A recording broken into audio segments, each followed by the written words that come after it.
ഈ വ്ളോഗേഴ്സിൻ്റെയും ബാക്കിയുള്ളവരെയും പോലത്തെ ഒരു ഓഡിയൻസ് അല്ല സ്ട്രീമേഴ്സിനുള്ളത്. ഞങ്ങളുടെ അടുത്ത് ഞങ്ങൾ കുറച്ചുകൂടി ഇൻട്രാക്റ്റീവ് അവരോട്. അതായത് റിയൽ ടൈമിൽ അവരുടെ പേര് വായിച്ച് കമൻറ്റ് വായിക്കുന്നു, ഞങ്ങൾക്ക് സൂപ്പർ ചാറ്റുകൾ അയക്കുമ്പോൾ അവരുടെ പേര് പറയുന്നു. അത് അവർക്കൊരു സന്തോഷമാണ്, വായിക്കുമ്പോഴും സംസാരിക്കുമ്പോഴും ഒക്കെ. ബെസ്റ്റ്. അവർക്ക് വേണമെങ്കിൽ അത് ഡയറക്റ്റ് മറ്റേ മുഖ്യമന്ത്രിയുടെ ഫണ്ടിലിടാം, എന്ത് വേണേൽ ചെയ്യാം. പക്ഷെ ഞങ്ങളുടെ ത്രൂ അത് ചെയ്യണം എന്നല്ലെങ്കിൽ ഞങ്ങളുടെ ത്രൂ തന്നെ അത് ചെയ്യുന്നത് ഇങ്ങനൊരു ഞങ്ങളുടെ കൂട്ടത്തിലുള്ള ഞങ്ങളെ പോലത്തെ ഒരു കമ്മ്യൂണിറ്റി വളർന്നു വരാനുള്ള ഒരു കുറച്ച് ആൾക്കാരുടെ ആഗ്രഹം കൂടെ കൊണ്ട് തന്നെയാണ്. ഒരു ഗെയിം നമ്മുടെ മനസ്സിൽ ഐഡിയ തോന്നുന്നിടം തൊട്ട് ആ ഗെയിം മാർക്കറ്റിൽ വന്ന് അത് കളിച്ച് പ്രസന്റ് ചെയ്യുന്നിടം വരെ പൈസ ഉണ്ടാക്കുന്ന ഓപ്ഷൻസ് മാത്രമേ ഉള്ളതിൽ. ഇപ്പം ലൈവ് സ്ട്രീമിൻ്റെ കാര്യം പറഞ്ഞല്ലോ, അതിൽ നിങ്ങൾ ഇൻട്രാക്ട് ചെയ്യുന്നുണ്ട്. അപ്പോൾ ഇൻട്രാക്ട് ചെയ്യുന്ന നിങ്ങൾ പലരും പല രാജ്യത്തിരിക്കുന്ന ആളുകളായിരിക്കും അല്ലേ, പല ലാംഗ്വേജിലായിരിക്കും. ഇപ്പോൾ ഇല്ലീഗൽ ആക്ടിവിറ്റീസ് നടക്കാൻ സാധ്യതയില്ല ഇങ്ങനെയുള്ള പരിപാടികളിൽ? നമ്മളിപ്പോൾ ഒരു PC ഗെയിം കളിച്ചുകൊണ്ടിരിക്കുക, എല്ലാ ഗെയിംസിലും കമ്മ്യൂണിക്കേഷൻ സെർവേഴ്സ് ഉണ്ടാവില്ല. നമുക്ക് ഒരുമിച്ചിരുന്ന് കളിക്കുകയും വേണം, സംസാരിച്ചിരുന്ന് കളിക്കുകയും വേണം. എന്നാൽ ഒരേ ഗെയിം തന്നെ കളിക്കണമെന്നുണ്ടെങ്കിലും ഓപ്ഷൻസ് ഉണ്ട്. ഡിസ്കോഡ് എന്ന് പറഞ്ഞൊരു ആപ്ലിക്കേഷൻ ഉണ്ട്, അതെല്ലാവരും ഉപയോഗിക്കുന്നതാണ്. ഈ ഡിസ്കോഡിനകത്ത് നമ്മൾ ലോഗിൻ ചെയ്ത് കഴിഞ്ഞ് കഴിഞ്ഞാൽ അതിനകത്തൊരു ചാനൽ ക്രിയേറ്റ് ചെയ്യാം. ആ ചാനൽ ക്രിയേറ്റ് ചെയ്തിട്ട് അതിനകത്ത് കയറി ഇരുന്ന് കഴിഞ്ഞാൽ നമുക്ക് ഇഷ്ടമുള്ളവർക്കെല്ലാം ഒരുമിച്ചിരുന്ന് സംസാരിക്കാം. ഗൂഗിൾ മീറ്റ് പോലെ ഒരുമിച്ചിരുന്ന് സംസാരിച്ച് ഗെയിം കളിക്കാം. അങ്ങനെ ഒരു അതിൽ കോൺവെർസേഷൻ ഓഫ്ലൈനിൽ എന്ത് സംസാരിക്കുന്നതെന്ന് അവരുടെ കാര്യമാണ്.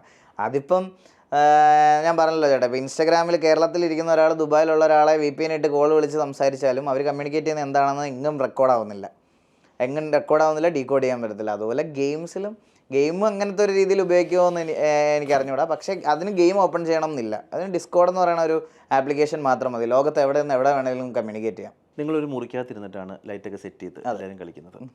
സാമൂഹ്യപരമായി ആളുകളോടുള്ള കടമകളോ അങ്ങനെയുള്ള കാര്യങ്ങൾ ഈ നിങ്ങളുടെ തലമുറ മറന്നു പോകുന്നുണ്ടോ? മറന്നു പോകുന്നില്ല. പക്ഷേ മെയിനായിട്ടുള്ളൊരു കാര്യം എന്ന് പറഞ്ഞാൽ എൻ്റെ കേസ് വെച്ച് നോക്കുകയാണെങ്കിൽ ഞാനത് മറക്കുന്നില്ല. പക്ഷേ ചേട്ടൻ പറഞ്ഞ കാര്യം അഫക്റ്റ് ചെയ്യപ്പെടുന്ന കുറേ കുട്ടികളുണ്ടാവും. കാരണം വെളിയിൽ പുറത്തിറങ്ങുന്നില്ല, ആരും അങ്ങനെ ഫിസിക്കൽ ആക്ടിവിറ്റീസിലൊന്നും ഇൻവോൾവ് ആവുന്നില്ല.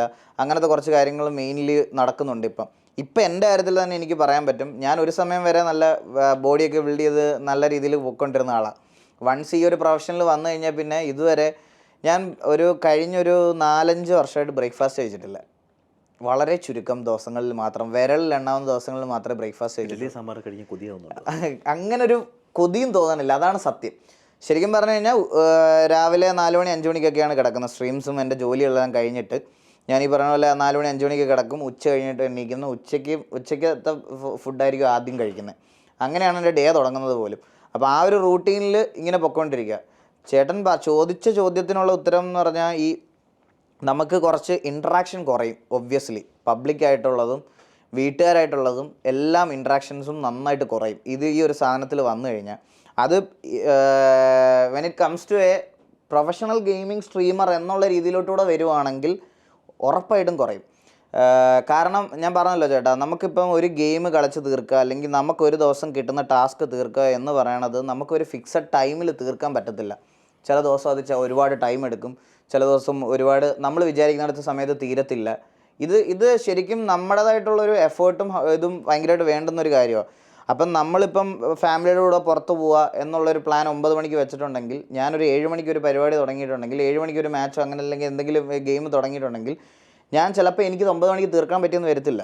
അപ്പോൾ എനിക്ക് കുറേ കാര്യങ്ങൾ സ്കിപ്പ് ചെയ്യേണ്ടി വരും. അതുപോലെ തന്നെ പുറത്തോട്ട് പോവുക അല്ലെങ്കിൽ ഈ പറഞ്ഞ പോലെ സാമൂഹികപരമായിട്ടുള്ള പുറത്ത് നടക്കുന്ന കാര്യങ്ങളിലേക്കുള്ള കാരണം ഞാൻ ഫുൾ ടൈം ഗെയിമിലായിരിക്കാം, ഞാൻ ന്യൂസ് കാണുന്നില്ലായിരിക്കാം, അല്ലെങ്കിൽ വെളിയിൽ എന്ത് നടക്കുന്നു, വെളിയിൽ എന്ത് കാര്യങ്ങൾ ഇതാവുന്നു എന്നതിനെ പറ്റി ഒരു ഇൻഫോ കുറയുന്നത് ഇതിൻ്റെ ഒരു ഫാക്ടറാണ്. ശരിക്കും പറഞ്ഞാൽ ഗെയിമിങ്ങിൽ ഉള്ളൊരു ഫാക്ടറാണ് അത്. ഞാൻ 100% യോജിക്കുന്ന കാര്യമാണ്. അത് എനിക്ക് പോലും ഇപ്പോഴും അത് തിരുത്താൻ പറ്റിയിട്ടില്ല. സാമൂഹ്യപരമായിട്ടുള്ള വിഷയങ്ങളിൽ ഇടപെടാറുണ്ടോ? ഉറപ്പായിട്ടും. ഈ വയനാട് ഇഷ്യൂ ഒക്കെ നടന്ന കേസിലൊക്കെ നിങ്ങൾക്ക് ഗെയിമേഴ്സ് എന്തൊക്കെയായിരിക്കും ചെയ്തു കഴിഞ്ഞു? അതെ, ശരിക്കും പറഞ്ഞു കഴിഞ്ഞാൽ എനിക്ക് പലപ്പോഴും തോന്നിയിട്ടുള്ളൊരു കാര്യം എന്ന് പറഞ്ഞാൽ ഈ വ്ളോഗേഴ്സിൻ്റെയും ബാക്കിയുള്ളവരെയും പോലത്തെ ഒരു ഓഡിയൻസ് അല്ല സ്ട്രീമേഴ്സിനുള്ളത്. ഈ സ്ട്രീമേഴ്സിൻ്റെ ഓഡിയൻസ് ഞാൻ പറഞ്ഞല്ലോ ചേട്ടാ, വ്ളോഗേഴ്സൊക്കെ ആണെങ്കിൽ അവരുടെ വീഡിയോ ഇപ്പോൾ ഒരു ദിവസം അപ്ലോഡ് ചെയ്യുന്നു. ചിലപ്പോൾ റെഗുലറായിട്ട് കോണ്ടൻറ്റ്സ് ഇടുന്നവരുണ്ടാവാം, റെഗുലർ വ്യൂവേഴ്സ് ഉണ്ടാവാം. പക്ഷെ അതുപോലല്ല ഈ സ്ട്രീമേഴ്സിൻ്റെ ഓഡിയൻസ് എന്ന് പറഞ്ഞാൽ ഞങ്ങളുടെ അടുത്ത് ഞങ്ങൾ കുറച്ചുകൂടി ഇൻട്രാക്റ്റീവ് അവരോട്. അതായത് റിയൽ ടൈമിൽ അവരുടെ പേര് വായിച്ച് കമൻറ്റ് വായിക്കുന്നു, ഞങ്ങൾക്ക് സൂപ്പർ ചാറ്റുകൾ അയക്കുമ്പോൾ അവരുടെ പേര് പറയുന്നു. അത് അവർക്കൊരു സന്തോഷമാണ്, വായിക്കുമ്പോഴും സംസാരിക്കുമ്പോഴും ഒക്കെ. അപ്പോൾ അവരോട് സംസാരിക്കുന്ന സമയത്ത് അവർക്ക് കുറച്ചും കൂടി ഒരു ക്ലോസ് ഫീൽ തോന്നും. അപ്പം മെയിനായിട്ട് ഈ വയനാടിൻ്റെ ഇഷ്യൂ വന്നപ്പം ഞാനത് ഇതെടുത്ത് പറയാനുള്ളൊരു കാരണം എന്ന് പറഞ്ഞാൽ, ഈ വയനാടിൻ്റെ ഇഷ്യൂ വന്നപ്പം അവർക്ക് ഞങ്ങൾ ഇങ്ങനൊരു റിക്വസ്റ്റായിട്ട് ഞാൻ പ്രതീക്ഷിച്ചെന്ന് പറഞ്ഞാൽ ഞാനൊരു നേരെ വന്ന് എൻ്റെ ലൈവ് കൺസിസ്റ്റൻ്റ് ആയിട്ട് കാണുന്ന ഒരു 10,000-15,000 പേരുണ്ട്. അപ്പോൾ അതിൽ എനിക്ക് ഇന്ത്യ കഴിഞ്ഞാൽ ഏറ്റവും കൂടുതൽ വ്യൂസ് ഉള്ളത് ദുബായിലാണ്, UAE-യിലാണ്. അപ്പോൾ ഞാൻ കുറേ പ്രവാസി ചേട്ടന്മാരൊക്കെ ഉള്ളതുകൊണ്ടും ഞാൻ പ്രതീക്ഷിച്ചത് എല്ലാവരും കൂടെ ഒരു 10,000 പേര് എല്ലാം കൂടെ ഒരു 10 രൂപ വെച്ചിട്ടാൽ പോലും 1,00,000 രൂപയാവും. അപ്പോൾ നമുക്കൊരു 1,00,000 രൂപയെങ്കിലും കിട്ടും എന്നുള്ള രീതിയിൽ ഞാനിങ്ങനെ പ്രതീക്ഷിച്ചാണ് വന്നത്. അപ്പം ഞാൻ അവരോട് വന്ന് കാര്യം പറഞ്ഞു, ഇതുപോലെ നമ്മുടെ നാട്ടിൽ ഇത്രയും വലിയൊരു ദുരന്തം നടന്നതല്ലേ, അപ്പോൾ നമ്മളെ കൊണ്ട് ചെയ്യാൻ പറ്റുന്ന എന്തെങ്കിലും ഒരു കാര്യം നമുക്ക് ചെയ്യണം എന്നുള്ളൊരു രീതിയിൽ നമ്മൾ ഇവരോട് പറഞ്ഞു, നിങ്ങളെ കൊണ്ട് പറ്റുന്നത് 1 രൂപയെങ്കിൽ 1 രൂപ. നമ്മൾ എന്ത് ചെയ്തെന്ന് വെച്ചാൽ എൻ്റെ കൂട്ടത്തിലൊരു പയ്യൻ്റെ അക്കൗണ്ട് കംപ്ലീറ്റ്ലി കാലിയാക്കിയിട്ട് ലൈവിൽ തന്നെ കാണിച്ചിട്ട് പറഞ്ഞു, ഇതിനകത്ത് 0 ബാലൻസ് ആണ്, ഇപ്പം 0 ബാലൻസ് ആണ്, നമുക്ക് ഇവിടുന്ന് തുടങ്ങാം, ഇതാണ് UPI ID, ഇതാണ് ബാങ്ക് അക്കൗണ്ട് എന്ന് പറഞ്ഞിട്ട് ഞാനിങ്ങനെ വെറുതെ സ്ക്രീനിൽ കാണിച്ചിട്ട് ഞങ്ങളൊരു 10 മിനിറ്റ് കഴിഞ്ഞപ്പോഴത്തേക്കിന് അതിനകത്ത് ഫണ്ട് അയക്കാൻ പറ്റുന്നില്ലെന്ന് പറഞ്ഞ് ചാറ്റിലെ ആൾക്കാരിങ്ങനെ സ്പാം ചെയ്ത് 10 മിനിറ്റിൽ നോക്കിയപ്പം 1,50,000 രൂപ മുകളിലായി. അപ്പം ഞാൻ വിചാരിച്ച് ഇതെന്താ ഇങ്ങനെ സംഭവിക്കുന്നത്. അപ്പം ഞാൻ പ്രതീക്ഷ എമൗണ്ട് ഓൾറെഡി കവറപ്പായി കഴിഞ്ഞ്. അപ്പം ഞാൻ വിചാരിക്കണമെന്ന് പറഞ്ഞാൽ ഓക്കെ, എന്നാൽ പിന്നെ കാരണം നമ്മുടെ നാട്ടിൽ അങ്ങനെ ഒരു ദുരന്തം നടന്നൊരു സമയത്ത് നമ്മൾ ഈ ലൈവൊക്കെ ഇട്ട് ചിരിച്ച് കളിച്ചിരിക്കുന്നത് ശരിയല്ലല്ലോ. അപ്പം ഞാൻ വിചാരിച്ച് അപ്പം നമ്മുടെ കൊണ്ടാവുന്ന ഒരു നമുക്ക് എത്രയും പെട്ടെന്ന് ലൈവ് അങ്ങ് നിർത്താം എന്നുള്ള രീതിയിൽ ഞാനിങ്ങനെ ഇരുന്നപ്പോൾ ഓരോ മിനിറ്റിൽ ഇങ്ങനെ കൂടിക്കൊണ്ടേ ഇരിക്കുക, ഇങ്ങനെ കൂടി വന്നുകൊണ്ടേ ഇരിക്കുന്നു. അങ്ങനെ 2-2.5 മണിക്കൂറിൽ ആയപ്പോഴത്തേക്കിനും നമുക്കെല്ലാം കൂടി കിട്ടിയത് 8,00,000 രൂപ ഉണ്ടാവും. ആരൊക്കെ ഉണ്ടായിരുന്നു ലൈവിൽ നിങ്ങളുടെ കൂടെ സംസാരിക്കാൻ? അതായത് എനിക്കൊരു ഗ്രൂപ്പുണ്ട് TVA എന്ന് പറഞ്ഞിട്ട്. അതായത് ഞങ്ങളൊരു ഗ്രൂപ്പ് ഓഫ് പിള്ളേരാണ്. അത് ഞങ്ങൾ ഇപ്പോൾ ഒരു 3-4 വർഷമായി ഞങ്ങൾ തുടങ്ങിയിട്ട്. ഞങ്ങൾ കുറേ യൂട്യൂബേഴ്സ് ഉണ്ട്, കുറേ ആൾക്കാരുണ്ട്, ഞങ്ങളൊരു ഫാമിലി പോലെയാണ്. എല്ലാവരും അവരവരുടെ യൂട്യൂബ് ചാനലാണ് സ്ട്രീമിങ് ഒരേ സമയത്ത്? അല്ല, എൻ്റെ ചാനലിൽ മാത്രമാണ് അന്ന് സ്ട്രീം ചെയ്തത്, വേറെ ഒരു ചാനലിൽ സ്ട്രീം ചെയ്തിട്ടില്ല, എൻ്റെ ചാനലിൽ മാത്രമാണ് സ്ട്രീം ചെയ്തത്. അപ്പോൾ ഈ എൻ്റെ ചാനൽ കാണാൻ വന്ന ആൾക്കാരാണ് ഇങ്ങനെ പൈസ അയച്ചുകൊണ്ടേ ഇരിക്കുന്നു. അപ്പോൾ ഇതിന് എനിക്ക് മെയിനായിട്ട് പറയാനുള്ള കാരണം എന്ന് പറഞ്ഞാൽ അവർക്ക് ഞങ്ങളോട് ട്രസ്റ്റ് ഉണ്ടായിരുന്നു. അതായത് ഇവൻ്റെയിൽ പൈസ കൊടുത്താൽ അവിടെ എത്തും.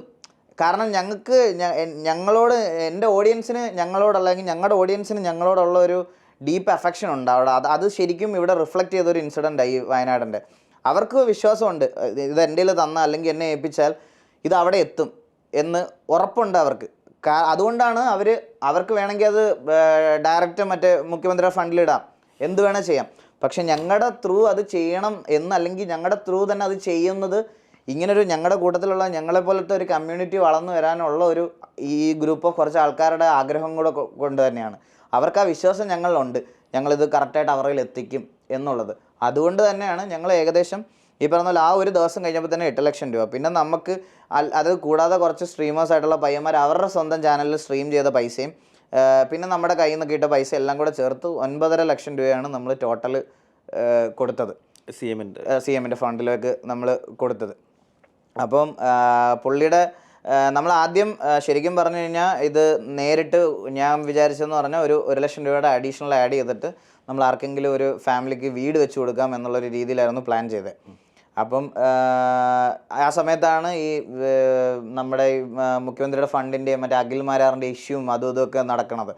അപ്പം നമ്മൾ ഗവൺമെൻറ്റിനെതിരെ പ്രവർത്തിക്കുന്നത് ഒരിക്കലും ശരിയല്ലല്ലോ, അവരും നമുക്ക് വേണ്ടി നിലകൊള്ളുന്ന ആൾക്കാരല്ലേ. അപ്പം പൊതുവെ കുറച്ച് കൺഫ്യൂഷൻസ് വന്നായിരുന്നു ആൾക്കാരിൽ. കുറേ പേര് നേരിട്ട് കൊടുക്കാനാണ് പറഞ്ഞത്, കുറേ പേര് ഗവൺമെൻറ് ഫണ്ടിൽ കൊടുക്കാൻ പറഞ്ഞു. ആൻഡ് അങ്ങനെ ലാസ്റ്റിൽ ഞങ്ങൾ ഓക്കെ, ഇനി ഒരു രീതിയിലും ഒരു ഒപ്പോസിഷൻ വരണ്ട, ആർക്കൊരു ബുദ്ധിമുട്ടാണ്, നമ്മളൊരു നല്ല കാര്യം ചെയ്തിട്ട് ലാസ്റ്റ് അത് വേറെ രീതിയിൽ ആൾക്കാരിലേക്ക് ഡിസ്കഷൻ ആവണ്ടെന്ന് വിചാരിച്ച് നമ്മൾ ഗവൺമെൻറ്റിൻ്റെ ഫണ്ടിൽ തന്നെ അത് കൊടുത്തു. ഈ ഒരു കാര്യങ്ങളൊക്കെ ഞങ്ങൾ ഈ ഗെയിമിംഗ് കമ്മ്യൂണിറ്റി വഴി ശരിക്കും പറഞ്ഞു കഴിഞ്ഞാൽ ഇപ്പോൾ ഈ വയനാടിൻ്റെ കാര്യം മാത്രമേ പുറത്തറിഞ്ഞുള്ളൂ ഉള്ളൂ ചേട്ടാ. ഒരുപാട് കാര്യങ്ങൾ ചെയ്തിട്ടുണ്ട് ഞങ്ങൾ ഇതിനു മുമ്പ്, ഒരുപാട് കാര്യങ്ങൾ, ഒരുപാട് പേരുടെ ട്രീറ്റ്മെൻറ്റ്, ഒരുപാട് പേരുടെ കാര്യങ്ങൾ, കുറേ പേര് ആൾക്കാരെ തിരിച്ചു കൊണ്ടുവരാൻ പറ്റിയിട്ടുണ്ട് ജീവിതത്തിലോട്ട്. അത് ഞാൻ പറയുന്നത് എൻ്റെ കാര്യമല്ല കേട്ടോ, ഞങ്ങളുടെ ഒരു ഗ്രൂപ്പ് ഓഫ് കമ്മ്യൂണിറ്റി ഞാൻ റെപ്രസെൻ്റ് ചെയ്ത് സംസാരിക്കുകയാണ്. കുറേ സ്ട്രീമേഴ്സ് ഉണ്ട്, ഒരുപാട് പേര് ഒരുപാട് നല്ല കാര്യങ്ങൾ ചെയ്തിട്ടുണ്ട്. പക്ഷേ മെയിൻ ഒരു കാര്യം എന്ന് പറഞ്ഞു കഴിഞ്ഞാൽ ഇപ്പം ഈ ഇൻഫ്ലുവൻസേഴ്സ് അവാർഡ് വരുമ്പോൾ പോലും നമ്മളെ ഇതുവരെ പരിഗണിച്ചിട്ടില്ല. അല്ലെങ്കിൽ ഈ പറയണത് പോലെ ഗെയിമിംഗ് കാറ്റഗറി, ഗെയിമിംഗ് ക്രിയേറ്റർ എന്നുള്ള രീതിയിൽ എൻ്റെ നാട്ടിൽ നിന്ന് ഇതുവരെ എനിക്കൊരു ഇത് കിട്ടിയിട്ടില്ല, ഒരു അവാർഡ് ഒരു അവാർഡ് കിട്ടില്ല. എനിക്ക് കിട്ടിയത് ഓൾ ഇന്ത്യ ലെവലിലാണ്. എനിക്ക് ഓൾ ഇന്ത്യ ലെവലിൽ ഒരു അവാർഡ് കിട്ടിയിട്ടുണ്ട് 2023 ബെസ്റ്റ് റൈസിങ് കോണ്ടന്റ് ക്രിയേറ്റർ എന്ന് പറഞ്ഞിട്ട് ഓൾ ഇന്ത്യ ലെവലിൽ ഒരു അവാർഡ് എനിക്ക് കിട്ടിയിട്ടുണ്ട്. പക്ഷെ നമ്മുടെ നാട്ടിൽ ഒരു പരിപാടിക്ക് പോലും നമ്മളെ വിളിക്കാറില്ല. അല്ലെങ്കിൽ നമ്മളെന്നല്ല, ലൈക്ക് എന്നെക്കാളും സബ് കൂടിയ ഒരുപാട് ക്രിയേറ്റേഴ്സ് ഉണ്ട്. 1 മില്യൺ, കാസ്ട്രോ, അങ്ങനെ കുറേ പേര് ഇഷ്ടം പോലെ ഉണ്ട് ആൾക്കാർ. ഇങ്ങനത്തെ കുറേ കാര്യങ്ങളിൽ ഗെയിമേഴ്സിനെ ഉൾപ്പെടുത്തുന്നില്ല. പക്ഷേ ഈ കമ്മ്യൂണിറ്റിയുടെ സ്ട്രെങ്ത് ഞങ്ങൾ ശരിക്കും ഈ ഒരു വയനാട് ഇൻസിഡൻറ്റിൽ പ്രൂവ് ചെയ്തതാണ്. ഞങ്ങളെ കൊണ്ട് ഈ 3 മണിക്കൂറിൽ എന്ത് ചെയ്യാൻ പറ്റും. ചേട്ടാ ശരിക്കും പറഞ്ഞാൽ ഈ 3 മണിക്കൂറിൽ ഇങ്ങനത്തെ ഒരു ഫണ്ട് റൈസ് എന്ന് പറഞ്ഞാൽ എനിക്ക് എൻ്റെ സൈഡിൽ നിന്ന് പറയുകയാണെങ്കിൽ അതൊരു വലിയ കാര്യമാണ്. അല്ല, ഇത് നിങ്ങൾ അക്കൗണ്ട് ഇട്ട് കൊടുക്കുകയാണ്, സിഎമ്മിനെ നേരിട്ട് പോയി കണ്ട്? സിഎമ്മിനെ നേരിട്ട് പോയി കണ്ട്. TV എന്ന് പറയുന്ന എൻ്റെ ഒരു ഗ്രൂപ്പുണ്ട്. ആ ഗ്രൂപ്പിൽ അല്ല എൻ്റെ പയ്യന്മാരുടെ അടുത്ത് കൊണ്ട് അവരുടെ അടുത്ത് കൊണ്ടുപോയി കൊടുപ്പിക്കുമായിരുന്നു. സിഎമ്മിനെ അപ്പോയിൻമെൻറ്റ് എടുത്തിട്ട് നമ്മൾ കൊണ്ടുപോയി കൊടുക്കുമായിരുന്നു. ഓക്കെ, വളരെ നല്ല കാര്യം. നിങ്ങൾ ഈ ഇപ്പോൾ നേരത്തെ പറഞ്ഞ ഒരു കമ്മ്യൂണിറ്റിയുടെ കാര്യം, അത് നിങ്ങൾ ഒറ്റയ്ക്കാണോ ഇത് ചെയ്യുന്നത്, അല്ലെങ്കിൽ നിങ്ങളെ നിയന്ത്രിക്കാൻ ഒരു കമ്മ്യൂണിറ്റിയോ നിങ്ങളെ ആളുകളെ സംഘമായി വെച്ചിട്ട് ഇത് ചെയ്യിക്കുന്ന ഒരു കമ്പനി അങ്ങനെ എന്തെങ്കിലും ഉണ്ടോ? ഫസ്റ്റ് ഓഫ് ഓൾ അത് ചോയ്സാണ്, ഒരു മാൻഡേറ്ററി കാര്യമല്ല. എല്ലാ സ്ട്രീമേഴ്സിനും എല്ലാ കോണ്ടന്റ് ക്രിയേറ്റേഴ്സിനും അതിൽ കയറണം എന്നൊന്നുമില്ല. ഓൾ ഇന്ത്യയിൽ ഇഷ്ടംപോലെ ഓർഗനൈസേഷൻസ് ഉണ്ട്, gaming organisation. Keralam originated organisations ഉണ്ട്, മുംബൈ, അങ്ങനെ ഇന്ത്യയിലെ പല സ്ഥലങ്ങളിൽ നിന്നും ഓരോരുത്തർക്കും ഹെഡ് ഓഫീസുള്ള ഓരോ ഓർഗനൈസേഷൻ ഉണ്ട്. കറൻ്റ്ലി ഞാനിപ്പോൾ ഉള്ളത് ഇന്ത്യയിൽ തന്നെ വൺ ഓഫ് ദ ഒരു ടോപ്പ് ഓർഗനൈസേഷനായ ഗോഡൽ എന്ന് പറഞ്ഞിട്ട് ഒരു ഓർഗനൈസേഷനിലാണ് ഞാനിപ്പോൾ ഉള്ളത്. ഒരു മാസം 2 മാസം മുമ്പ് വരെ എൻ്റെ ഗ്രോത്തിൽ വലിയൊരു ഭാഗമായത് ശരിക്കും പറഞ്ഞു കഴിഞ്ഞാൽ ബ്ലൈൻഡ് സ്പോർട്സ് എന്ന് പറഞ്ഞിട്ട് ഒരു ഓർഗനൈസേഷൻ ഉണ്ട്. അതിൽ ശരത്തേടൻ എന്ന് പറഞ്ഞാൽ എനിക്ക് എന്നെ ഇപ്പോൾ ഈഗിൾ ഗെയിമിംഗ് എന്ന് പറയുന്ന ഒരാളുടെ ഐഡൻറ്റിറ്റി ഉണ്ടാക്കിയെടുത്തത് പോലും പുള്ളിയാണ്. അതായത് തന്നെ from the bottom of the like heart എന്ന് ഞാൻ പറയുകയാണെങ്കിൽ എനിക്ക് from the initial stage to എന്നെ ഒരു ഐഡൻറ്റിറ്റി ഉണ്ടാക്കിയത് പുള്ളിയാണ്. ഗെയിം കളിക്കാറുണ്ട്, ആളിപ്പോൾ ദുബായിലുണ്ട്. പുള്ളിയാണ് എന്നെ ഇവിടുന്ന് കൊണ്ടുവരുന്നതൊക്കെ. മലയാളിയാണ്. അപ്പോൾ പുള്ളി എനിക്ക് കുറേ സഹായങ്ങളൊക്കെ ചെയ്ത് PCയും അങ്ങനത്തെ കുറച്ച് കാര്യങ്ങളൊക്കെ വാങ്ങി തന്ന് ഈ ഗെയിമിങ്ങിലേക്ക് കൊണ്ടുവരുന്ന പുള്ളിയാണ്. ഞാൻ മൊബൈൽ ഗെയിംസ് വഴി BGMI ഒക്കെ ആദ്യം സ്ട്രീം ചെയ്ത് കഴിഞ്ഞിട്ട് ബാൻ ആയിരുന്നു ഗെയിം. അപ്പോൾ പിന്നെ എനിക്ക് PC ഗെയിംസിലോട്ട് പോകണമായിരുന്നു. അപ്പോൾ ആ സമയത്തൊക്കെ എനിക്ക് PCയും കാര്യങ്ങളൊക്കെ എടുത്ത് തന്നതിൽ ഒരാളാണ് ഈ ശരത്തേട്ടൻ എന്ന് പറയണത്. അങ്ങനെ നന്മമരം എന്ന് പറയണത് ഇപ്പോൾ ആൾക്കാർ കളിയാക്കി പറയണ കാര്യമാണ് ചേട്ടാ അത്. പക്ഷെ പുള്ളി ഒരിക്കലും എനിക്ക് നന്മമരം എന്ന് പറയാൻ പറ്റത്തില്ല. പുള്ളി ശരിക്കും ഒരു കുറേ പേരുടെ ദൈവമായിരുന്നു ആ സമയത്ത്, സത്യം പറഞ്ഞാൽ. അതെന്ന് വെച്ചാൽ ഞങ്ങളുടെയൊക്കെ കണ്ടീഷൻ അത്രയും വേഴ്സ് ആയിരുന്നു. പുള്ളി അറിയപ്പെടുന്ന പേരെന്താ? Blind Joker. ബ്ലൈൻഡ് സ്പോർട്സ് എന്നായിരുന്നു ആ സ്പോർട്സിൻ്റെ പേര്. ഇവർ കുറച്ച് എക്സ്പാൻഡ് ഒക്കെ ചെയ്ത് വേറെ കുറേ ആൾക്കാരൊക്കെ അതിൽ വന്ന്, അപ്പോൾ അവരുമായിട്ടുള്ള കുറച്ച് ടേംസ് ആൻഡ് കണ്ടീഷൻസിൽ നമുക്ക് കുറച്ച് ബുദ്ധിമുട്ടുണ്ടായിരുന്നത് കൊണ്ട് നമ്മൾ അതിൽ നിന്ന് ഇറങ്ങിയതിന് ശേഷമാണ് ഞാനിപ്പം ഈ ഗോഡൽ എന്ന് പറയുന്ന ഇതിലേക്ക് ചേർന്നത്. ഏത് രാജ്യമായിട്ട് ബന്ധപ്പെട്ടിട്ടുണ്ട്? ഇന്ത്യ തന്നെ ഉള്ളതാണോ? ഏത് ചേർന്ന കമ്മ്യൂണിറ്റി? ഇന്ത്യയിൽ തന്നെ ഉള്ള പല ലാംഗ്വേജ് ഉണ്ടല്ലോ. അതിനകത്ത് ഹിന്ദിക്കാരെല്ലാവരും ഉണ്ട്. ഇന്ത്യക്ക് പുറത്തുള്ള വേറെ നാഷണലിസം ഉണ്ടോ? അതിനകത്ത് ഇന്ത്യക്കാരാണ് ഫുള്ള്. പക്ഷേ ഇന്ത്യക്കകത്തുള്ള ആൾക്കാർ തന്നെ ഹിന്ദി ക്രിയേറ്റേഴ്സ്, തമിഴ് ക്രിയേറ്റേഴ്സ്, തെലുഗു, മലയാളം എല്ലാം ഉണ്ട്. ഇങ്ങനെ ഇപ്പം ഞാനിപ്പോൾ പറഞ്ഞല്ലോ, ഇപ്പം നമുക്ക് ഈ വന്നേക്കുന്ന ഈ ഇവിടെ റേസ് ആയിരിക്കുന്ന മോസ്റ്റ് ഓഫ് ദ ക്രിയേറ്റേഴ്സിനെല്ലാം കുറേ ഹെൽപ്പിംഗ് ഹാൻഡ്സ് ഉണ്ടാവും. ഗെയിമിങ്ങിൻ്റെ അല്ലെങ്കിൽ ഓപ്പർച്യൂണിറ്റി എന്താ, അല്ലെങ്കിൽ ഇവർക്കൊരു പുഷ് കൊടുത്താൽ നാളെ എന്താവും ഇവരൊക്കെ, അല്ലെങ്കിൽ ഇവർക്ക് എങ്ങനെ ഇതായി പോകാൻ പറ്റുമെന്ന്. കാരണം അവരൊക്കെ അത്രയും ഇതായിട്ട് തിങ്ക് ചെയ്ത് ഓരോ സജഷൻസും പറഞ്ഞ് ഓരോരോ കാര്യങ്ങൾ പറഞ്ഞാണ് ഇപ്പം ഉള്ള മോസ്റ്റ് ഓഫ് ദ കുറേ ക്രിയേറ്റേഴ്സിൻ്റെ ബേസ് ഒക്കെ അവിടെ നിന്നാണ്. ഇനി ഗെയിമിൻ്റെ ഒരു ഫ്യൂച്ചർ എന്താണ്? ഇതൊരിക്കലും താഴോട്ട് പോകത്തില്ല, ഇതിന് മുകളിലോട്ടാണ്. നമുക്ക് ഫിലിമിൻ്റെ ത്രെഡുകളൊക്കെ കഴിഞ്ഞ് ശരിക്കും പറഞ്ഞു കഴിഞ്ഞാൽ നമ്മളിപ്പോൾ പറയുകയാണെങ്കിൽ ഇനിയിപ്പോൾ എന്താ പുതിയതായിട്ട് ചെയ്യാനുള്ളത്? ഇനിയിപ്പം നമുക്ക് ആനിമേറ്റഡ് VFX ആ ഒരു ലോകത്തോട്ട് പോകേണ്ടി വരും. നാച്ചുറലി ചെയ്യാൻ പറ്റുന്ന കാര്യങ്ങളൊക്കെ നമ്മൾ ചെയ്ത് കഴിഞ്ഞ്, ഇപ്പം ഡബിൾ റോള്, അല്ലെങ്കിൽ നായകൻ മരിച്ചു പോയിട്ട് പുതുതായിട്ട് വരുന്നു, ഈ പറയുന്ന റൊമാൻറ്റിക് സോങ്, അങ്ങനത്തെ ഒരു പാറ്റേൺ കഴിഞ്ഞു. ഇനിയിപ്പം ടെസ്റ്റുകൾ ചെയ്യാനില്ല, എല്ലാം ചെയ്തു കഴിഞ്ഞു. നമ്മൾ പ്രതീക്ഷിക്കാത്ത എത്രയോ ടെസ്റ്റുകളുള്ള സിനിമകളുണ്ട്, എല്ലാം വന്നു കഴിഞ്ഞു. ഇനിയുള്ളതെന്ന് പറഞ്ഞാൽ ഇനിയൊരു ക്രിയേറ്റീവ്, അല്ലെങ്കിൽ ഈ പറയണത് പോലെ ഒരു നമ്മൾ നമ്മളായിട്ട് എന്തെങ്കിലും പുതിയതായിട്ട് ജനറേറ്റ് ചെയ്ത് ഉണ്ടാക്കണം. അങ്ങനത്തെ ഒരു ലോകത്തോട്ട് പൊയ്ക്കൊണ്ടിരിക്കുകയാണ് ഫിലിം, അല്ലെങ്കിൽ അങ്ങനത്തേത്. അങ്ങനെ നോക്കുകയാണെങ്കിൽ ഗെയിംസിനാണ് ഏറ്റവും കൂടുതൽ ഈ പറഞ്ഞതുപോലെ ഇനി അങ്ങോട്ട് ഫ്യൂച്ചറിസ്റ്റിക് ആയിട്ടുള്ള ഗെയിമുകൾ വരാൻ ഇപ്പം ഈ ബ്ലാക്ക് മീ തൂക്കങ്ങിൻ്റെ കാര്യം പറഞ്ഞതുപോലെ 600 കോടിയല്ല, 1000, 2000, 3000 കോടി ബഡ്ജറ്റുകളിലൊക്കെ ഇറങ്ങാൻ പോണ ഗെയിമുകളുണ്ട്. അപ്പം ഇതിൻ്റെ ഫ്യൂച്ചർ ഒബ്വിയസ്ലി മുമ്പോട്ടായിരിക്കും. ഇതൊരിക്കലും താഴോട്ട് പോകത്തില്ല എന്നുള്ളൊരു കാര്യം എന്ന് പറയാനുള്ള കാരണം എന്ന് പറഞ്ഞാൽ, ഈ പണ്ടൊക്കെ പ്ലേ സ്റ്റേഷൻ അല്ലെങ്കിൽ ഈ ഐഫോണ് ഇതൊക്കെ വാങ്ങിക്കുന്ന ആൾക്കാർ വളരെ കുറവാണ് നമ്മുടെ നാട്ടിൽ. പക്ഷെ ഇപ്പം അങ്ങനെയല്ല. ഇപ്പം ഈ നോ കോസ്റ്റ് EMI എല്ലാം ഉള്ളതുകൊണ്ട് സാധാരണക്കാർക്കും ഇതൊക്കെ അഫോർഡ് ചെയ്യാൻ പറ്റുന്ന ഒരു രീതിയിലോട്ട് വന്നു തുടങ്ങി കാര്യങ്ങൾ. അതുകൊണ്ട് എല്ലാവർക്കും ഇപ്പം ഒരു പ്ലേ സ്റ്റേഷൻ മേടിക്കുന്നുണ്ട്. പ്ലേ സ്റ്റേഷൻ ഗിഫ്റ്റ് കൊടുക്കുന്ന ഭാര്യമാരെ നമ്മൾ റീൽസിൽ കാണാറുണ്ട്. ഇതിപ്പം ഭയങ്കര കോമൺ ആയി. ഈ ഗെയിമിംഗ് എന്ന് പറയുന്ന ഒരു സാധനം കുറേ പേരിലേക്ക് വന്നു തുടങ്ങി. അംബാനിയുടെ ഒരു ബിസിനസ് ട്രിക്സ് ഒക്കെ നമുക്ക് പലപ്പോഴും കണ്ടിട്ടുള്ളതാണ്. പുള്ളി പൈസ പോകുന്നിടത്ത് കയറി കളിക്കത്തില്ല. പുള്ളിക്ക് നല്ല വശമുണ്ട്. പുള്ളി ഇതാ ഇപ്പോൾ ജിയോ ഗെയിമിംഗ് എന്ന് പറഞ്ഞ് ഇന്ത്യയിൽ പുതിയതായിട്ടൊരു പ്ലാറ്റ്ഫോം കൊണ്ടുവരികയാണ്, സ്ട്രീമിംഗ് പ്ലാറ്റ്ഫോം. ആൻഡ് നമുക്കതിൽ ഓൾറെഡി ഇൻവിറ്റേഷൻ വന്നിട്ടുണ്ട്. നമ്മുടെ ഗ്രൂപ്പ് ഈ TV-യിലെ പയ്യന്മാർക്കെല്ലാം നമുക്ക് ഓൾറെഡി അതിനകത്ത് ഇൻവിറ്റേഷൻ വന്നിട്ടുണ്ട് ജിയോ ഗെയിമിങ്ങിൽ. അപ്പോൾ അവർ വരെ ഇതിനകത്ത് ഇൻവെസ്റ്റ് ചെയ്യാൻ നമ്മുടെ ഇന്ത്യയിൽ തന്നെ one of the top corporate ഉള്ള ഒരാളാണ് അംബാനി. അപ്പോൾ ഈ അംബാനി ഗ്രൂപ്പ്സ് വരെ ഈ ഒരു ഗെയിമിങ്ങിൽ ഇൻവെസ്റ്റ് ചെയ്യുന്നുണ്ടെങ്കിൽ അവർക്കറിയാം ഇതിൻ്റെ വാല്യൂ എന്താണ്, ഇതിൻ്റെ ഫ്യൂച്ചർ എന്താണ്, ഇതിൻ്റെ മുമ്പോട്ടുള്ള കാര്യങ്ങൾ എന്താണെന്ന് അവർക്ക് ഉറപ്പായിട്ടും അറിയാം. അതുകൊണ്ട് എൻ്റെ ഒരു അഭിപ്രായം പറയുകയാണെങ്കിൽ ഞാൻ പറഞ്ഞല്ലോ ചേട്ടാ, ഫ്രം ഒരു ഇമാജിനറി ക്യാരക്ടർ അല്ലെങ്കിൽ ഒരു ഗെയിം നമ്മുടെ മനസ്സിൽ ഐഡിയ തോന്നുന്നിടം തൊട്ട് ആ ഗെയിം മാർക്കറ്റിൽ വന്ന് അത് കളിച്ച് പ്രസൻറ്റ് ചെയ്യുന്നിടം വരെ പൈസ ഉണ്ടാക്കുന്ന ഓപ്ഷൻസ് മാത്രമേ ഉള്ളൂ അതിൽ. ക്യാരക്ടർ സ്കെച്ച് ആയിക്കോട്ടെ, ഡിസൈനർ ആയിക്കോട്ടെ, ഗെയിം കളിക്കുന്നവരായിക്കോട്ടെ, ബേറ്റ ടെസ്റ്റർ ആയിക്കോട്ടെ, ഫൈനൽ സ്ട്രീമർ ആയിക്കോട്ടെ, കണ്ടുകൊണ്ടിരിക്കുന്ന ഓഡിയൻസ് ആയിക്കോട്ടെ, ഇവർക്കെല്ലാവർക്കും ഈ ഓഡിയൻസിന് ഏൺ ചെയ്യാമെന്നല്ല ഞാൻ പറയണത്. ഇതിനെപ്പറ്റിയുള്ള ഇൻഫർമേഷൻ എല്ലാം ഓഡിയൻസ് കിട്ടുകയും ചെയ്യും. ആ സ്ട്രീമർ വരെ പൈസ ഉണ്ടാക്കുന്ന ഒരു ഇതാണ്. അത് കഴിഞ്ഞിട്ട് ആണ് നമുക്ക് മുമ്പോട്ട് ഉള്ള കാര്യം. ഇത് കണ്ടുകൊണ്ടിരിക്കുന്ന ആൾക്കാർക്ക് നാളെ വേണമെങ്കിൽ ഇത് കണ്ട് ഓക്കെ എങ്ങനെ പ്രസൻറ്റ് ചെയ്യാം എന്നുള്ള രീതിയിലൊക്കെ നാളെ അവർക്കും ആ രീതിയിൽ പോയി അവർക്കും ഇതുണ്ടാക്കാം. ഫ്രം ഈ പറയുന്ന ഗെയിം ഐഡിയ തുടങ്ങുന്ന ആളെ ടു ഇത് പ്രസൻറ്റ് ചെയ്യുന്ന സ്ട്രീമർ വരെ പൈസ ഉണ്ടാക്കാനുള്ള ഓപ്പർച്യൂണിറ്റി ഇഷ്ടം പോലെ ഉണ്ട്. ഈ ഗെയിമിങ്ങിൻ്റെ സാധ്യത വിർച്വൽ റിയാലിറ്റിയിലേക്ക് കടന്നു കയറുമ്പം എങ്ങനെയാണ് ഗെയിമിംഗ് ലോകത്ത് അതിന് മാറ്റങ്ങൾ ഉണ്ടാകുന്നത്? വിർച്വൽ റിയാലിറ്റി എന്ന് പറഞ്ഞാൽ VR എന്ന് പറയണത് തന്നെ ഒരു ഗെയിമിങ്ങിൻ്റെ ഒരു അടുത്തൊരു ജനറേഷൻ ഫേസ് ആണത്. ഇപ്പം ഇത്രയും നാൾ നമ്മൾ നോർമലി ഇപ്പം പല ഗെയിംസുകളും നമ്മളതായിട്ടുള്ള രീതിയിൽ കളിച്ച് എക്സ്പീരിയൻസ് ചെയ്തിട്ടുണ്ട്. പക്ഷെ അത് കൂടാതെ ഒരു നെക്സ്റ്റ് ലെവൽ ഗെയിമിംഗ് എക്സ്പീരിയൻസ് എന്ന് പറയുന്നത് VR ആണ്. ഒബ്വിയസ്ലി അത് VR പല രീതിയിൽ നമുക്കുണ്ട്. ഇപ്പം ഗെയിമേഴ്സിൽ മെയിനായിട്ട് എല്ലാവരും പറഞ്ഞുകൊണ്ടിരിക്കുന്ന ഒരു കാര്യം, ഒന്ന് ദേഹം അനങ്ങാതെ ഒരിടത്തിരുന്ന് മറ്റേ കമ്പ്യൂട്ടറിൻ്റെ മുമ്പിലിരുന്ന് ഗെയിം കളിക്കുക, അങ്ങനത്തെ ഒരു കാര്യമുണ്ട്. ഈ സെയിം സൈഡിൽ VR ഗെയിംസ് ഉണ്ടാക്കിയ ഇമ്പാക്റ്റ് വേറെയാണ്. നമുക്ക് VR ഗെയിംസ് ഇപ്പം മറ്റേ നടന്നുകൊണ്ടും ഓടിക്കൊണ്ടും ഈ കണ്ണിൽ നമ്മളിത് വെച്ചിട്ട് കഴിഞ്ഞാൽ നമ്മുടെ റൂമിൽ തന്നെ ആയിരിക്കും, പക്ഷേ നമ്മൾ വേറൊരു വിർച്വൽ റിയാലിറ്റി വേൾഡിലാണ്. പക്ഷെ അവിടെ നമുക്ക് ഓടാനും ചാടാനും മറ്റേ ബോഡി അനങ്ങി ഗെയിം കളിക്കാൻ പറ്റുന്ന ഗെയിംസ് വരെ ഇറങ്ങി തുടങ്ങി ഇപ്പം.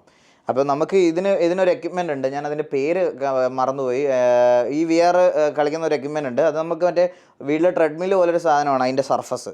അത് നമ്മൾ അതിൻ്റെ മണ്ടയ്ക്ക് കയറി കഴിഞ്ഞാൽ നമ്മൾ ആ ഗ്ലാസ് വെച്ചിട്ട് നമ്മുടെ ദേഹം അതിനകത്ത് പ്ലഗ് ചെയ്ത് കഴിഞ്ഞാൽ നമുക്ക് ആ ട്രെഡ്മില്ലിൽ ഇങ്ങനെ നമ്മൾ മൂവ് ആയിക്കൊണ്ടേയിരിക്കും. നമുക്ക് ഫ്രണ്ടിലോട്ട് പോകണമെങ്കിൽ യഥാർത്ഥത്തിൽ ഫ്രണ്ടിലോട്ട് നടക്കണം, ബാക്കിലോട്ട് പോകാനാണെങ്കിൽ പുറകോട്ട് നടക്കണം. അങ്ങനത്തെ ഗെയിംസിലോട്ട് വരുമ്പം നമ്മുടെ ഫിസിക്കലി നമ്മൾ കുറച്ച് അനങ്ങാനും എടുക്കാനും ഒക്കെ തുടങ്ങും. പിന്നെ ഇതിൻ്റെ അകത്തൊരു ഫൺ ഫാക്ടറോ അല്ലെങ്കിൽ ഒരു എൻ്റർടൈൻമെൻറ്റ് ഫാക്ടർ ഉള്ളതുകൊണ്ട് നമ്മൾ പെട്ടെന്ന് അങ്ങനെ ടയർഡാവുന്ന കാര്യങ്ങളൊന്നും ഇതാകത്തില്ല. അതുപോലെ തന്നെ ക്രിക്കറ്റൊക്കെ ഉണ്ട് VR കളിക്കാൻ പറ്റുന്നത്. നമ്മുടെ ശരീരമൊക്കെ അത്യാവശ്യം അനങ്ങുന്ന രീതിയിലത്തെ ഗെയിമൊക്കെ കളിക്കാൻ പറ്റുന്ന കുറേ സാധനങ്ങളുണ്ട്. അത് ഗെയിമിങ്ങിൻ്റെ അല്ലെങ്കിൽ പുതിയൊരു വശമാണ്. അത് ശരിക്കും ഒരു ബിസിനസ് ഓപ്പർച്യൂണിറ്റിയും കൂടാണ്. നമ്മുടെ നാട്ടിൽ ഇപ്പോൾ ചേട്ടൻ പറഞ്ഞ കാര്യം തന്നെ, സിനിമയിൽ മാത്രമാണോ ഇത് ഉള്ളതെന്ന് സംശയമുള്ള ഒരുപാട് പബ്ലിക്കിലുള്ള ആൾക്കാരുണ്ടാവും, നമ്മുടെ സമൂഹത്തിലുള്ള ആൾക്കാരുണ്ടാവും.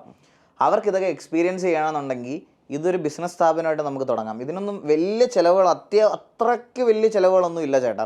ഇപ്പം ഒരു VR ഗ്ലാസ് നമുക്ക് മേടിക്കാനാണെങ്കിൽ ഏകദേശം ഒരു 25,000 രൂപ 30,000 രൂപ തൊട്ട് നല്ല VR ഗ്ലാസ്സുകൾ, അല്ലെങ്കിൽ ഞാൻ പറയണത് കുറച്ച് പ്രൊഫഷണലി ആയിട്ടുള്ള സാധനങ്ങൾ 30,000 40,000 രൂപ റേഞ്ചിൽ വാങ്ങിക്കാൻ പറ്റും. ഇപ്പോൾ ഒരു ബിസിനസ് സ്ഥാപനം തുടങ്ങുകയാണെങ്കിൽ നമ്മൾ അത് വെച്ചിട്ട് ഒരു 30,000 40,000 രൂപ വെച്ചിട്ടൊരു ബിസിനസ് സ്ഥാപനം തുടങ്ങുകയാണ്. അങ്ങനത്തെ ആ സ്ഥാപനത്തിന് വേണ്ടിയിട്ട് ഇൻവെസ്റ്റ് ചെയ്യുകയാണെങ്കിൽ ഈ പൈസ നമുക്ക് അതിൽ നിന്ന് തന്നെ തിരിച്ചുണ്ടാക്കാം. ഇപ്പോൾ ചേട്ടൻ ചോദിച്ച സംശയം മെയിനായിട്ട് കോമൺലി ഉള്ള ആൾക്കാർക്ക് ഇത് യൂസ് ചെയ്യാൻ ഇതിനെപ്പറ്റി അറിയാത്ത ഒരുപാട് ആൾക്കാരുണ്ടാവും. അവർക്ക് ചെറിയ പൈസയ്ക്ക് ഇത് എക്സ്പീരിയൻസ് ചെയ്യാൻ കൊടുക്കാം. അതൊരു വലിയ ബിസിനസ് ഓപ്പർച്യൂണിറ്റിയും കൂടാണ്. നമ്മുടെ നാട്ടിലൊക്കെ ഇങ്ങനത്തെ ഒരു VR അല്ലെങ്കിൽ VR എന്താണ്, VR ഗെയിമിംഗ് എന്താണ്, VR എക്സ്പീരിയൻസ് എന്താണ് എന്ന് നമുക്ക് റെൻ്റ് ഔട്ട് ചെയ്യുന്ന രീതിയിൽ, അതായത് ഒരു മണിക്കൂറിനേക്ക് ഇത്ര, നിങ്ങൾക്കിപ്പോൾ ഒരു മണിക്കൂർ ഈ കഫേ പോലത്തെ സാധനങ്ങളുണ്ടല്ലോ, അതുപോലെ കൊച്ചിയിലുണ്ട് അതൊക്കെ.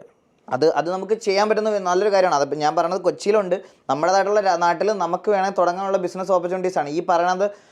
വെറും ഒരു VR കാര്യം മാത്രമല്ല ഞാൻ പറയണത്, VR തന്നെ പല അഡ്വാൻസ്ഡ് ടൈപ്പ് ഉണ്ട് ചേട്ടാ. അതിൽ ഒരു നമ്മുടെയൊക്കെ നാട്ടിൽ ഞാൻ കണ്ടിട്ടുള്ളത് ലുലുവിലൊക്കെ ആണെങ്കിൽ പോലും ഒരു മീഡിയം ലെവൽ മാത്രമേ ഇതുവരെ വന്നിട്ടുള്ളൂ എല്ലായിടത്തും. അതിൻ്റെ അപ്പുറത്തോട്ടൊന്നും പോയിട്ടില്ല. അതിൽ VR തന്നെ ഭയങ്കര അഡ്വാൻസ്ഡ് ആയിട്ടുള്ള കുറേ സംഭവങ്ങളുണ്ട്. അതൊന്നും നമ്മുടെ നാട്ടിലൊന്നും ഇതുവരെ അങ്ങനെ എല്ലായിടത്തൊന്നും വന്നിട്ടില്ല. എനിക്ക് പറയാനുള്ളത് ഇത് എന്താ പറയുക, എല്ലാ ഏരിയയിലും നല്ലൊരു ഓപ്പർച്യൂണിറ്റി കൊടുക്കുന്ന ഒരു ഫീൽഡാണ് ശരിക്കും പറഞ്ഞാൽ ഗെയിമിംഗ് എന്ന് പറയുന്നത്. തീർച്ചയായും തൊഴിലിന്റെ പുതിയ മേഖലകളെ കുറിച്ചിട്ടാണ് അതെ ദിനേശ് ഈഗിൾ പറഞ്ഞു തന്നത്. അതെ, ഇനിയും ദുബായിൽ വരുമ്പോൾ നമുക്ക് ഇരിക്കണം. ഉറപ്പായിട്ടും പുതിയ പുതിയ സാധ്യതകൾ പറഞ്ഞു തരണം. ഉറപ്പായിട്ടും. വന്നതിന് നന്ദി. ഓക്കെ, ഒരുപാട് താങ്ക് യു. ഞങ്ങൾ ഗെയിമേഴ്സായിട്ടുള്ള കുറച്ച് ക്രിയേറ്റേഴ്സിനെ അല്ലെങ്കിൽ ഇങ്ങനെ ഒരു ഓപ്പർച്യൂണിറ്റി തന്നതിന് ഭയങ്കര താങ്ക് യു. ഞങ്ങൾക്ക് അങ്ങനെ ഞാൻ പറഞ്ഞല്ലോ, ഞങ്ങളെ കൺസിഡർ ചെയ്യുന്ന ആൾക്കാർ വളരെ കുറവാണ്. അപ്പം അങ്ങനെ ഒരു കൺസിഡറേഷൻ നിങ്ങളുടെ അടുത്ത് നിന്ന് കിട്ടിയതിൽ ഒരുപാട് thank you so much for inviting me. Thank you.